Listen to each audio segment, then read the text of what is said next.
World Auto Forum presents Voice of Auto Dealer, powered by FADA. So basically, I'm a positive guy, so I'll start with the opportunities. I think the spread per thousand in India is hardly anything. If we look at even not the developed countries, but even the countries which have developed in the last 10-15 years. So India has a long way to go.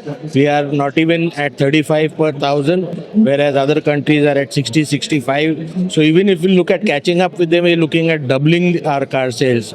And the GDP that is projected, the Prime Minister and his team, the way they're focusing on the economy, I think India is poised for huge growth, and without doubt, automobile sector will be one of the biggest beneficiaries of that.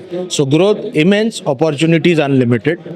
In terms of threat, I think it also has to do with the opportunity itself, because if we have to cater to those kind of volumes, we will have to grow the infrastructure. That way, we will have to grow our networks, our finances. So I think for auto dealers in the coming few years, scalability is going to be a big challenge. And the second biggest challenge is getting skilled manpower, because our industry is now growing. So we do not have experienced people. So all of us as a industry will have to focus on skilling, so that the growth that comes, we are prepared for it. Infrastructure can be put up, but skilling someone takes time. So I think these are the two top challenges that I can think of. In terms of, sorry, क्या था?